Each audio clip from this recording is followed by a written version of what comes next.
Hey, it's HighTechDad, and it's about 100 degrees out here, but that's not the only thing that's hot right now. What I'm talking about is the Mercedes-Benz CLS-63. This is the AMG. This is a four-door sedan, and let me tell you, this car is built to perform.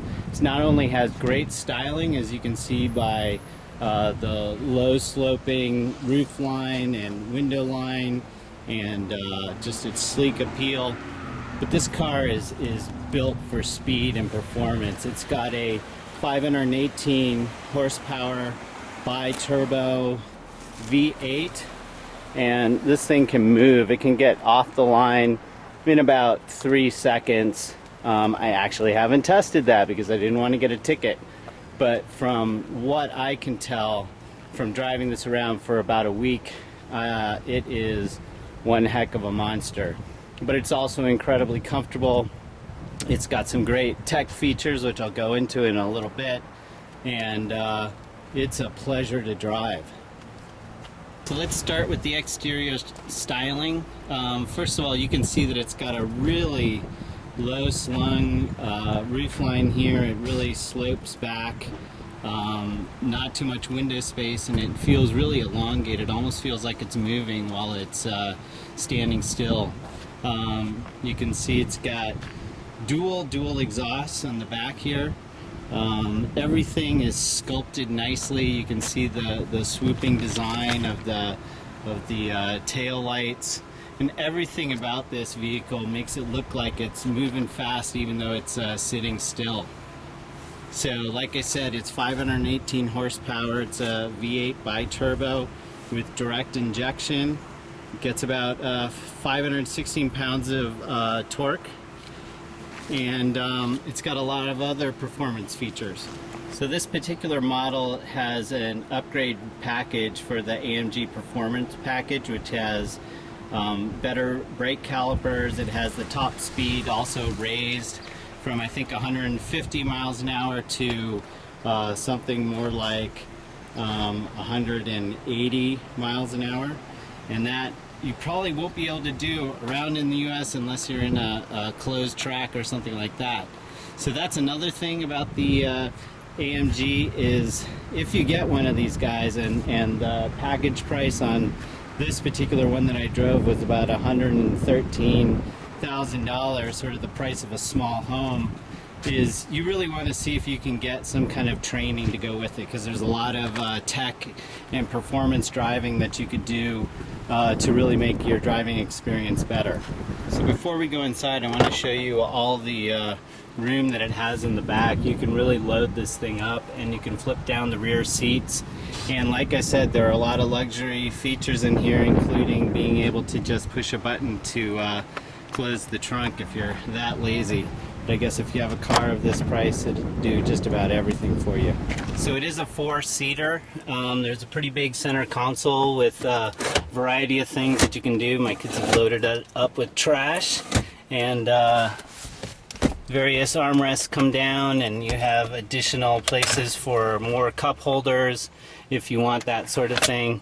Very comfortable in the back, lots of leg room, and there's lots of ventilation as well, and speakers throughout the car. So here's the monster bi-turbo V8 that's underneath the hood. It's got, you know, this handcrafted signature emblem on the front along with the Mercedes stuff. This is a huge engine, runs really hot. I actually had to put in some oil because it burns off oil pretty quickly too, being such a high performance engine. And it's not your typical oil either. It's a zero weight 40 for high performance engines. So the interior is packed with all sorts of tech and controls and things like that. So I'm just going to go through some of them here and hopefully capture most of the things that people might be interested in. For starters, let's talk about the seat. So the driver's seat, in this particular model, is upgraded, but you'll notice one thing. All the driver seat controls are located on the door itself, which makes it a lot easier than having to reach down by the side of your seat to try and adjust things. Very easy to use, very intuitive. And the nice thing is there's one on the passenger side as well that makes it easy for them, and there's seat memory for up to 3 people for each of those. But this particular model has an even more upgraded seat design with more controls, and nestled down on the side here you'll see some other controls for additional lumbar support, to extend out some support by your front legs, that sort of thing. But my favorite one is this dynamic lumbar support, and what this does is the car has some gyroscopes or something that senses the direction that you're turning, and then I'm going to show you on the passenger side, but it doesn't have it there. The lumbar support will inflate and provide more firmness as you're turning into something, and it does this automatically. It switches back and forth based on your turning, so you really stay anchored into your seat. So it is a keyless starter. You have to have your foot on the brake and you push the button. Let's hear the engine roar to life.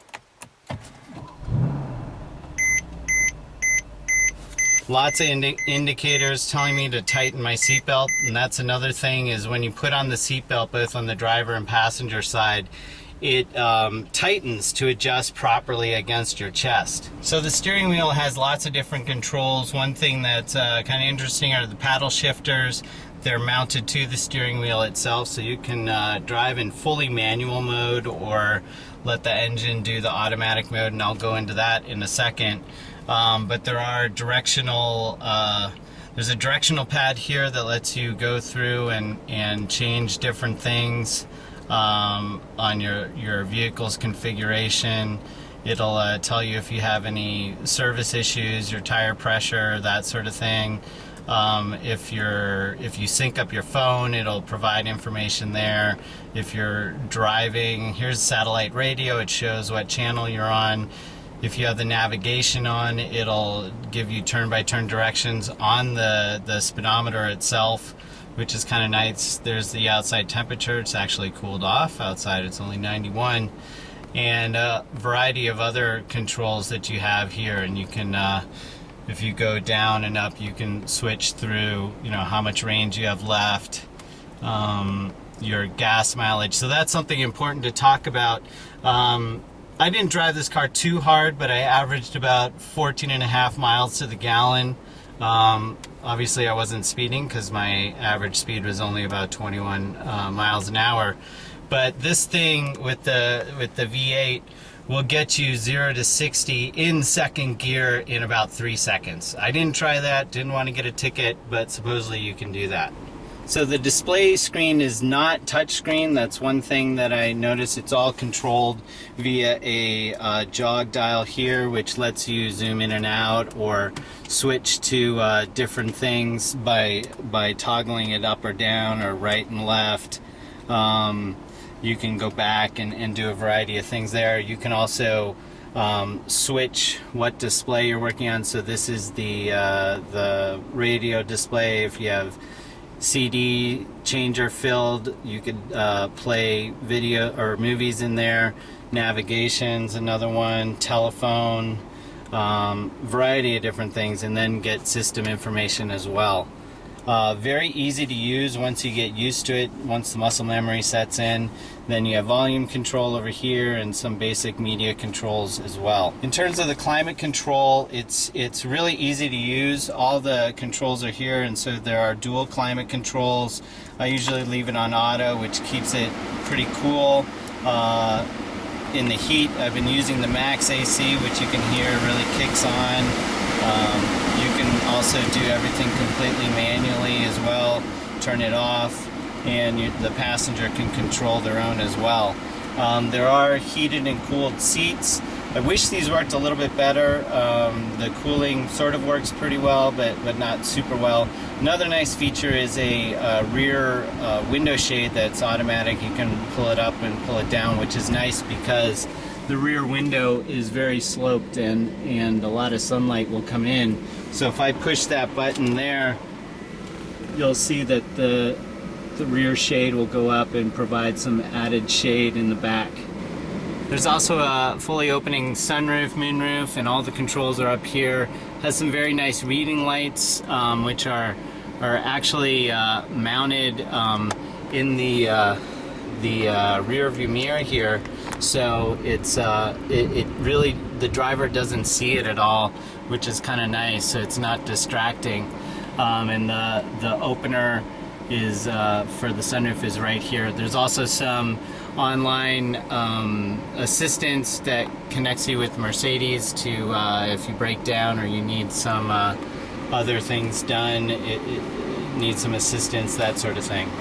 So there are a variety of driving modes, and those are all controlled with this little dialer here. So there's comfort mode, which is fully automatic, kind of softer suspension, softer steering. But then you can dial it to sport, sport plus, or manual mode. Manual mode is using the paddle shifters the whole time. Sport mode and sport plus mode have tighter suspension, tighter steering, that sort of thing. And then there's some other buttons here where you can turn off traction control if you really want to fishtail, because this is a rear wheel drive car. It's got you can adjust the shocks, and then with the AMG button you can customize how you want the feel to be for each of these different things. One thing it also has, when you're in comfort mode, it has this eco mode. And what that does is the car at a stop sign, or when you're stopped for a few minutes, the engine will actually turn off completely. You'll have the fan still going for the air conditioning, but for the most part, the engine is off until you take your foot off the brake. And once you do, the engine roars to life right away and you're ready to go. And I use this a lot, and I think it saves a little bit of gas instead of just idling at a stop sign. Another nice feature is the fully automatic 4 windows here, so you can, it's automatic both on putting them down and pulling them up, so that's a really great thing to have. And you can adjust the mirrors up here as well, and it's got the fully automatic headlights, and it's got LED daytime running lights as well. There's a nice center console here, which I really like how it opens. It just pull up on it and flips open, and there's your connector to various devices like an iPhone or just AV in or audio in, and then there's a USB connection inside as well. So the upgraded sound system actually is a Harman Kardon Logic 7 5.1 surround system. It's quite good sounding. Like I said, it also has a 6-disc DVD changer in the dash. We didn't actually use that. We just mainly used the satellite. It's also got HD radio and a variety of other connectivity options. You can do Bluetooth streaming, connect your mobile phone to it as well, and there are voice commands, as many of these modern vehicles have now. So one thing I should mention is this shifter here. It wasn't intuitive at first, but then I really grew to like it once I started using it. So it's if you want to go into drive from park, you just pull it all the way back, and then away you go. If you want to get back to park though, all you have to do is push this button here and you'll go into park. And then the less intuitive thing is, if you're in park and you want to go into reverse, what you do is you actually push it forward and it'll go into reverse. And there is a rear camera to help you see behind you, which is kind of nice. And additionally, there's a sort of a LED indicator here to tell you how close you are to objects on the side, and it'll warn you via some lights on this thing right here if you're getting too close to something.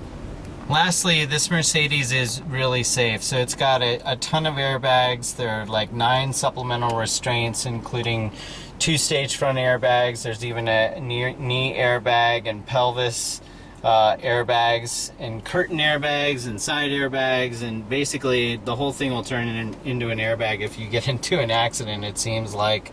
So that's really great. It also has ABS and ESP stability control as well. So hopefully that captured everything of the 2013 Mercedes-Benz CLS-63 AMG. I have some more pictures that you can see of the vehicle on my Flickr page, and that's at flickr.com/AMG HighTechDad.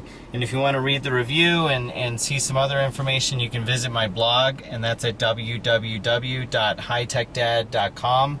If you have any questions, you can ask me on Twitter, and I'm at HighTechDad.